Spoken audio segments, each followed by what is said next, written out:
Dewan Pers akhirnya buka suara usai Kejaksaan Agung menetapkan status tersangka terhadap salah satu petinggi stasiun televisi swasta terkait dugaan perintangan penyidikan dan penuntutan pada sejumlah kasus besar yang ditangani oleh Kejagung. Dewan Pers akhirnya buka suara usai Kejaksaan Agung menetapkan status tersangka terhadap salah satu petinggi stasiun televisi swasta terkait dugaan perintangan penyidikan pada sejumlah kasus besar yang ditangani oleh Kejagung. Dalam keterangannya, Ketua Dewan Pers Ninik Rahayu menegaskan bahwa pihaknya akan menghormati proses penegakan hukum yang saat ini dilakukan Kejagung. Dewan Pers mengatakan jika dalam kasus yang menjerat salah satu petinggi stasiun televisi swasta tersebut ditemukan indikasi tindak pidana, maka prosesnya akan ditangani Kejagung. Sementara itu, Dewan Pers sendiri akan mendalami mengenai konten pemberitaan yang disinggung Kejagung terkait kasus ini. Bahwa kasus tersebut terkait dengan tindak pidana, maka ini adalah kewenangan penuh dari Kejaksaan Agung untuk menindaklanjuti prosesnya.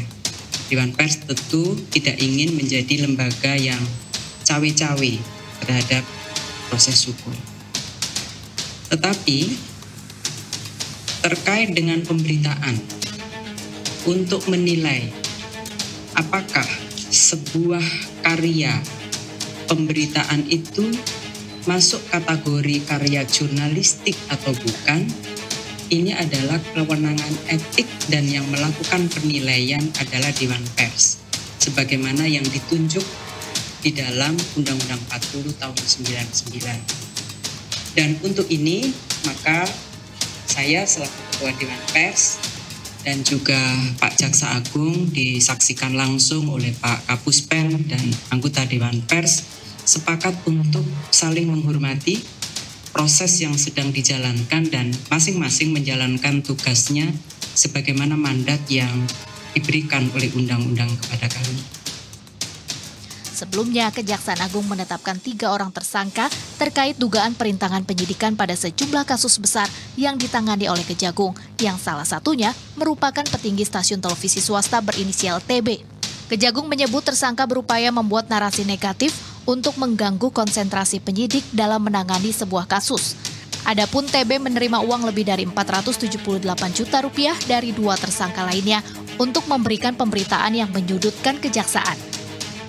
Tersangka MS dan tersangka JS mengorder tersangka TB untuk membuat berita-berita negatif dan konten-konten negatif yang menyudutkan kejaksaan terkait dengan penanganan perkara akwo, baik ketika di penyidikan, penuntutan maupun di persidangan.